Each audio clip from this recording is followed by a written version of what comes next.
എന്റെ ഇതര മതസ്ഥർ കൂടെ എന്താക്കണം, വിഘടന തീവ്രവാദികളൊക്കെ പലരും വന്നപ്പോൾ ഇസ്ലാം പറ്റിയ അവസ്ഥക്ക് വേണ്ടി ജിഹാദ് ചെയ്യുന്നവരാണ്. അതൊക്കെ മനസ്സിലാക്കേണ്ടതുണ്ട്. അങ്ങനെയുള്ള സമസ്തയാണ് നമ്മുടെ സമസ്ത. ഇത് 100 വർഷം മുകളിലേക്കുണ്ട്.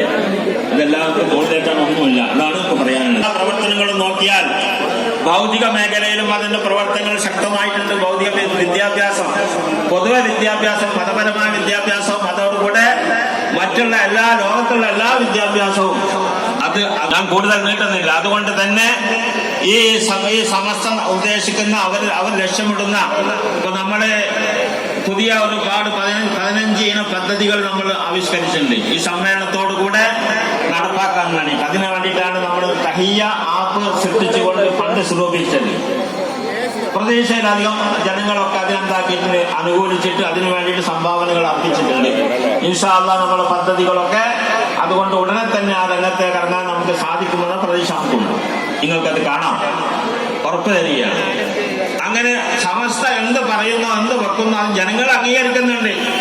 ഇതിന് പുറംതിരിയുന്ന ആൾക്കാരാരെങ്കിലും ഉണ്ടെങ്കിൽ അവർ മനസ്സിലാക്കേണ്ടതാണ്, ഇത് സമസ്തയാണ്. അള്ളാഹുവിന്റെ മഹാന്മാരായ ഔലിയാക്കൾ നിയന്ത്രിച്ചുകൊണ്ടിരിക്കുന്ന സമസ്തയാണ്. ബഹുമാനപ്പെട്ട ശൈഖുന ശംസുൽ ഉലമ എപ്പോഴും പറയാനുള്ള സംഗതിയാണ്. ഈ സമസ്ത ഉണ്ടാക്കാനുള്ള നിർദ്ദേശം അതൊരു വഹിയാണ്. അള്ളാഹുവിന്റെ ഭാഗത്തു നിന്നുള്ള ഒരു വഹിയ പോലെ ഉണ്ടാക്കിയതാണ്. വഹി പലതുകൊണ്ട് പല വിധത്തിലുണ്ട്. ആ വിധത്തിൽ വഹിയാണ്. അതോടുകൂടെ തന്നെ ഇന്നും അതിന്റെ പിന്നിൽ ഇതൊക്കെ സ്ഥാപിച്ച മഹാന്മാർ അള്ളാഹുവിന്റെ ഔലിയാക്കൾ ആരിഫീങ്ങളായ ആളുകളാണ്. അവരുടെ ഒക്കെ സഹായവും തിരുനോട്ടവും നമുക്കുണ്ട്. അതുകൊണ്ട് തന്നെയാണ്